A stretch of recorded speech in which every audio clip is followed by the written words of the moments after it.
My name is Wilfred Mworia. I am the regional coordinator for Sub-Saharan Africa for the Private Financing Advisory Network.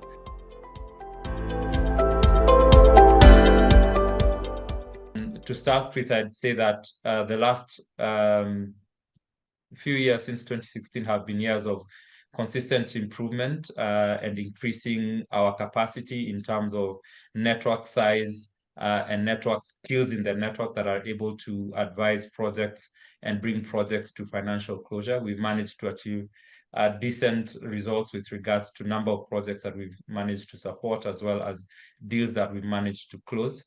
And that is something which we are immensely proud of, and hope that we can continue making that contribution to the ecosystem.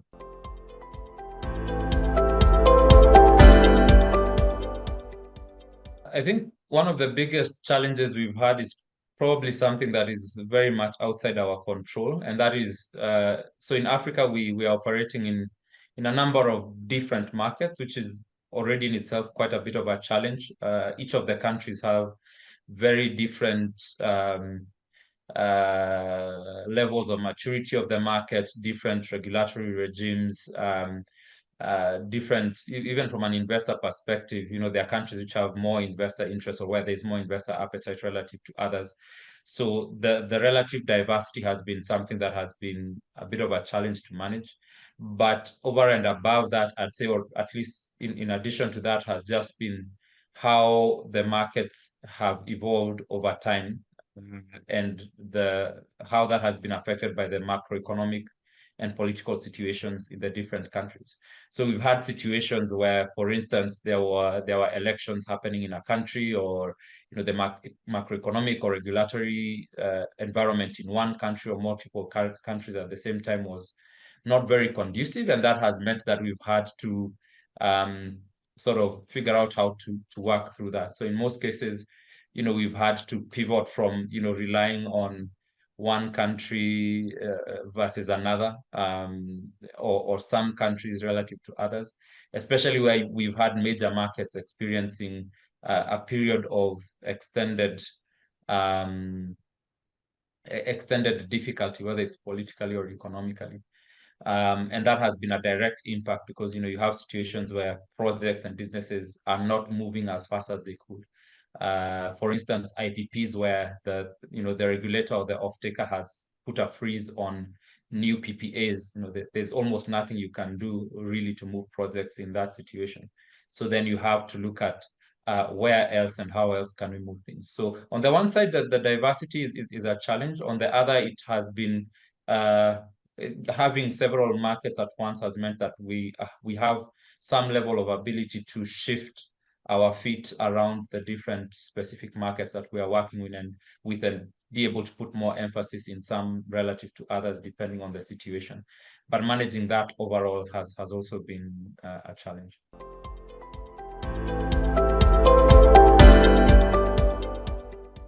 Again, and related to the previous question, so when we talk of new trends, it's over such a wide region as Africa, it's difficult to say this is the overall trend, because also markets are a bit different. So I'll give you an example. There are countries where, from a climate mitigation perspective, you have countries where the renewable energy contribution to the overall energy mix has reached 80-90%. And you also have countries where, just from a pure demand supply perspective, demand for power and supply for power perspective, you have excess supply in the short term, and in those sorts of situations, it's sort of like the appetite for new projects or new capacity has gone relatively lower over time, and there's almost a limited capacity in the short term, at least, for additional generation. So in those cases, we've had to again consider how much can we do from a climate mitigation perspective. One of the things that I think PFAN has been very intentional on doing over time is diversifying from just climate mitigation to being able to, which is traditionally what PFAN has been known for over its history, but more so to climate adaptation, and resilience types of projects, where we've seen ourselves bringing in more projects. It's also meant that we've had to relook at our capacity for the network, because the network was initially built around capacities for project finance, and your mitigation type and power type infrastructure type of projects. And so we've had to bring in kind of a more diverse set of skills in our advisory network to be able to arrange some of that. But that's one trend where we've gone from more of mitigation to less of mitigation, and more of adaptation, more of resilience. And you've also seen it with, for instance, the COP, where you've seen certain things gaining more attention over time relative to others. So that's one thing that has been a trend overall, across Africa, I'd say.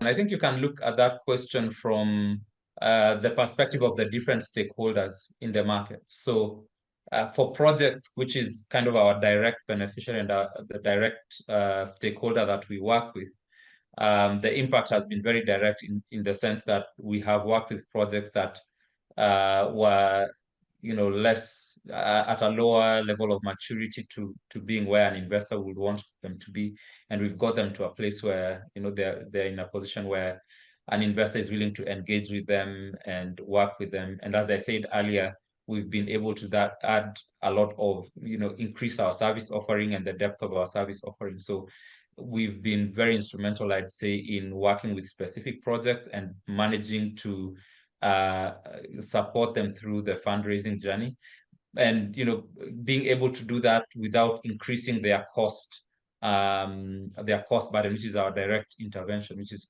kind of being able to take away that cost burden from an entrepreneur while giving them the support that they require. The other effect which we've had in the market, I'd say, is normally not outright, or it's not evident in an outright way, but we've seen it happen where the advisors who we work with, and we work with people who are already in the market working in their own right as advisors. Some of them are individual advisors, some are boutique investment advisors, and so on. And so we've been able to see some of them grow their practices significantly off the back of PFAN, and with the work that we've done with them. And for them getting some of them who, for instance, I can think of one who was not so exposed to climate finance, and they've ended up being able to build out a fledgling climate finance practice out of the work that they've done with us over a period of time. So we have been able to not just add to the volume and value of work that they've done, but also increase just the vibrancy of the advisory ecosystem in the markets that we work with, and making sure that there's local capacity for climate finance and climate advisory in the markets that we are. And that's partly also not just the work that we do, it's the capacity building that we have been able to provide for them, and the practical experience advising climate and clean energy related projects. And then obviously, I mean, for the investors, the benefit has been, that quality pipeline, or, having a trusted intermediary in the market, such as PFAN, who's able to take projects and work with them to a certain level where, if an investor comes to us, they can have some relative assurance that this project has had a level of support that makes them that much more ready for the investor journey.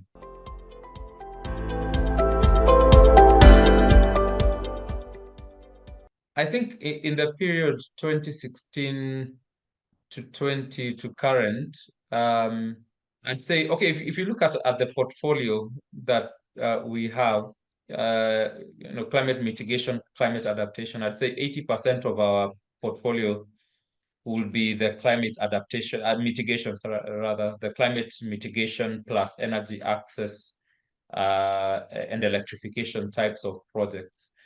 And historically, that's where, even outside of PFAN, from a climate finance perspective, that's where, in Africa, that's where a large amount of the effort that has been put in technical assistance and investor readiness from outfits such as PFAN has been. where I think we have maybe made an effort to increase, and maybe it's something we can do much more of, is starting to that journey we started, I think, back in 2019-20, looking more at diversifying outside of mitigation.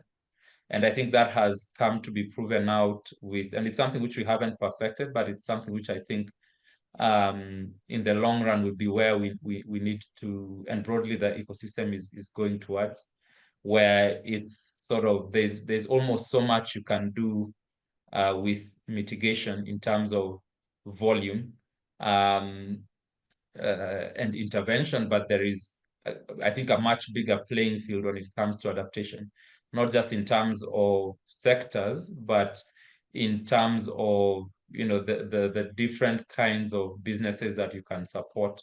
And like I said, it's not something which we have perfected, but I think, and as we have done sort of this reflection on where PFAN is and where we've been, I think one of the things we recognize specifically in Africa, I know it could be the case in some of the other parts of the world, especially the developing market, it is sort of the reality of climate is that we will have to adapt.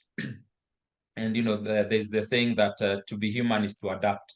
So one way or another, and it's not taking away from the efforts that need to be undertaken with regards to mitigation and making sure that we stay below that 2-degree, 2.5-degree threshold.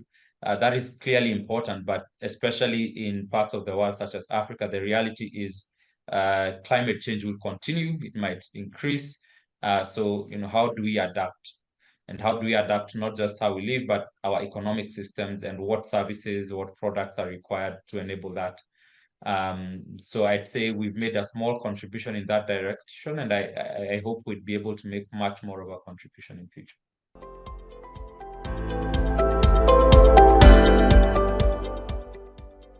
Okay. I guess one of the more recent examples we've had here is sort of projects involved in the area of resource utilization, so especially water. So we've seen some projects that are working in the area of water resource utilization and climate. So for instance, we have a project in Tanzania that has worked on solar irrigation with a fairly unique product plus service model. And I think we've actually in recent times seen in the market in East Africa particularly a lot of irrigation related or water resource use related projects. And that's partly driven by the need for that will be driven by, I think, just the changing patterns with regards to rainfall, because much of our agriculture is rainfed. So areas of that combine climate adaptation and resource utilization, I think, are somewhere we'll continue to see more innovation, and somewhere where we have already seen some innovative applications of technology from an adaptation perspective. We have, for instance, Simu Solar in Tanzania that is working on irrigation, and that would be, I think, they are doing good work in Tanzania and expanding into the region. So Simu Solar would be a good example to look at the work that they're doing.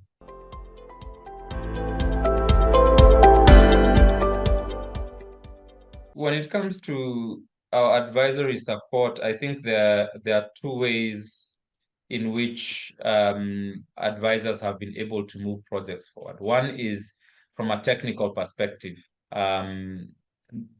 Not many projects in Africa, well, in many parts, or at least the projects which you work with, not many of them have the specific technical skills that an advisor from PFAN is bringing in, especially when it comes to the economic and quantitative side of things, financial modeling, structuring, valuing, and that kind of a thing, which are kind of very specific and very technical services. And these are services that they would have to acquire somehow. And so I think just being able to bring alongside them somebody who brings to their team that quantitative side of things has been instrumental. The other side is network. So some of the projects we've worked with have benefited, even some of them who had the technical aspect. Some of them benefited more from an advisor who was able to expand their network of prospective investors that they could talk to. So those are two clear ways I think that our advisors have been able to support.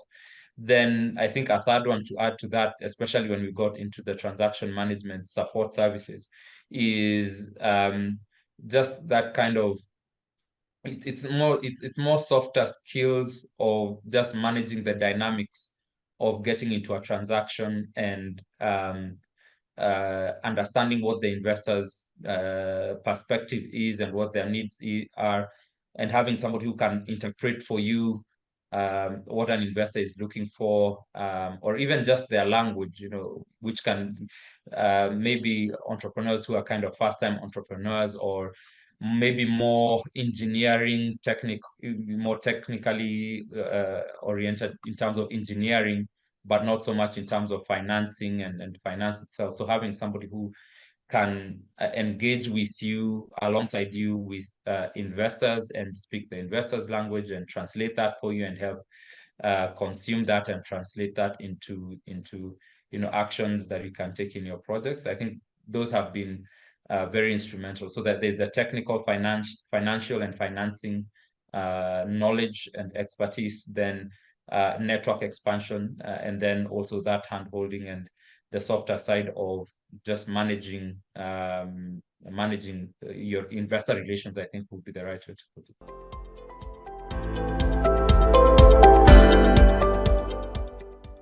And I think one area that I'd like to highlight, perhaps in addition to the other milestones we've had with regards to direct project work, is the ability to have brought different other stakeholders, partners, ecosystem players together for various things.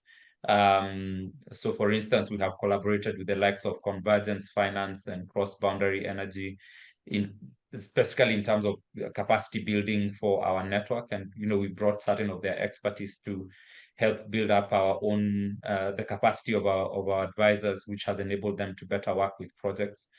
Another collaboration, which I think has been was very instrumental, I think this was in 2021, 22, where we worked on what was known as the Mworia accelerator, which was an accelerator program designed specifically for IPPs.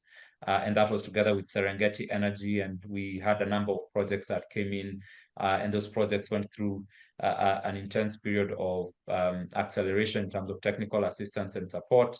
And we had a number of projects that emerged out of that were kind of almost at bankable or much more advanced level than they were when they came in. So that was an interesting and I think impactful partner initiative that we had that was directly influential for the projects we worked with at that point.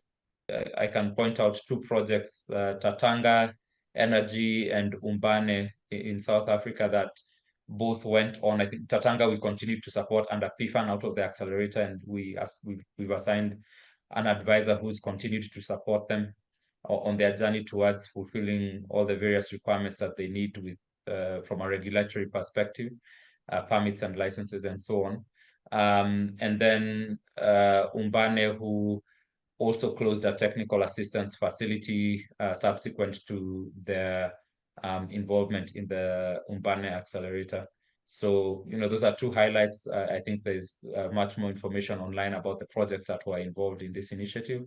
But that was, I think, a very instrumental partner joint initiative that we worked on together recently.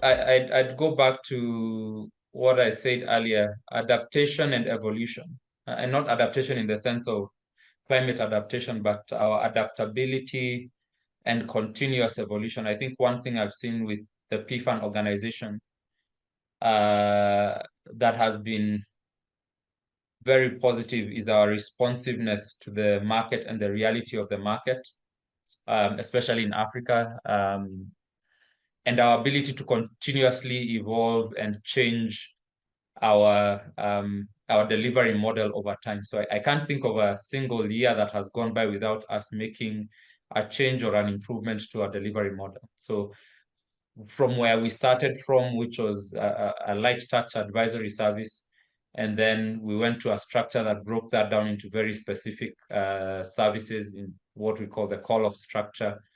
And then we evolved that into, we added more services within that call-off structure, and we separated projects. So before we used to give one contract, which was very inefficient. So now we kind of put discrete services in bits and pieces that we can work on. And with that, we also changed how we worked with advisors, from being kind of a monolithic approach to where we had now a framework agreement with the advisor, and then we're able to contract them for bits and pieces of work that can be done from time to time. And also being able to use different advisors for different skill sets. So there's a time when our model, locked in the project to one advisor, but we realized that different advisors have different strengths, and projects also have different needs at different times. So being able to take an advisor who can be strong perhaps in supporting from a policy perspective or a regulatory perspective, and then at a different phase or in parallel, even being able to take an advisor who can support from a financial perspective, for instance. And then now more recently, being able to bring in specialized advisors in the transaction management phase, who can work on very specific aspects of transaction management and creating the structure around that, which we've piloted. And I think I've been, in the short time that we have been able to pilot, it has shown promise. So that ability to not be afraid to be responsive to the market, I think, and there are always limits to what you can do, whether it is based on the organizational structure and so on. But I think as an organization, from a management to an operational perspective, it's been good that we've been able to take feedback from the network, take feedback from the team that has been working, and from time to time introduce changes. Not all of them have always worked. But that has been something that has been instrumental. And if many other actors in the space also had the ability to do that, I think it would be useful, especially for businesses and projects whose needs and even the market itself being dynamic as it is. And another example of our our ability to be responsive and to innovate, I think a very specific example will be before we introduced the transaction management service. We did a pilot within the East Africa region specifically, where we knew we needed to create more touch points with investors, and we needed to expose projects more to investors in some way that was not entirely captured. And one of the things that we were quickly able to do, and I think we had an organization that was nimble enough and willing enough to take those kinds of risks, was to put together what we call the East Africa deal book. And that initiative essentially involved trying to give, and this was off the back of COVID, where we realized, there was distance created between projects and investors as well, just by the nature of how COVID affected relations and so on. So that initiative essentially entailed creating an online platform for interaction between projects and investors. And it was a short-lived project, but the fact that we were able to say, okay, we realize there's a problem. Why don't this could be a possible solution? Let's try it out. Let's put some resources behind it and try it out and see if it works. I think that's an example of that ability to be responsive and to try out one thing within scope as much as we can. And I think that also contributed eventually to where we are with the transaction management service that we have, and the results that we are seeing with that.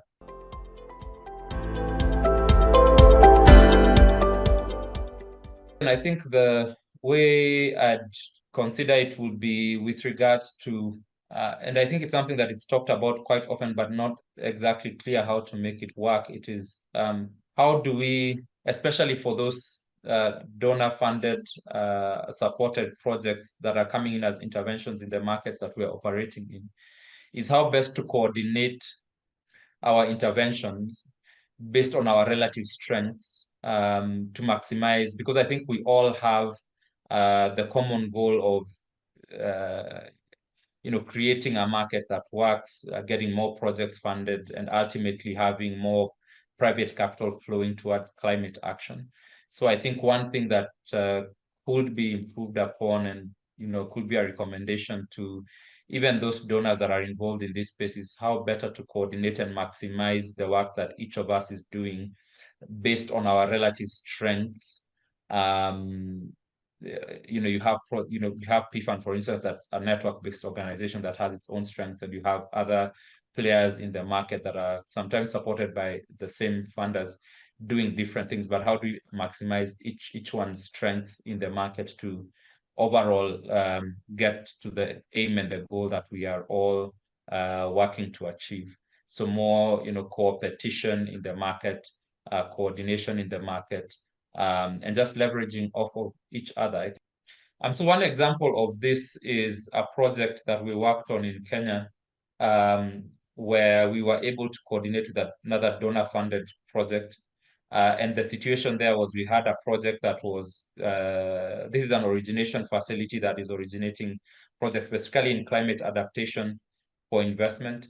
And it's also a project that had been in our pipeline. And so what we were able to do was coordinate our expertise on the financing and investment readiness and investment structuring aspect. So we had assigned one of our advisors to work on that piece of the work.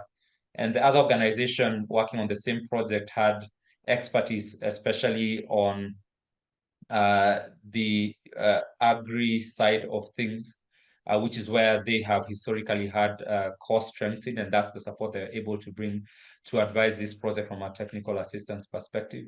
And at the end of the day, the result of both of our work ended up was very specifically an output that was presented to an investor and fulfilled a particular investor's requirement. So this investor had, preconditions on, make sure you or go do this with your financial model, make sure it ticks these boxes and structure it and valuation, etc. And then they also had preconditions around various things that this company had to do in terms of their IT systems and their agro, just their whole model around their value chain. So pairing those two services together was helpful for this project because they ended up fulfilling these requirements by leveraging what they could get from PFAN and what they could get from the other partner. So more of that kind of coordination, I think, will also be useful for projects, because at the end of the day, what the project wants is to get their goal, which is, that financial closure. And all these are kind of, for them, they're pieces of the puzzle. And it doesn't make sense to have them, being competed against versus being brought together in a way that makes sense to serve the same project.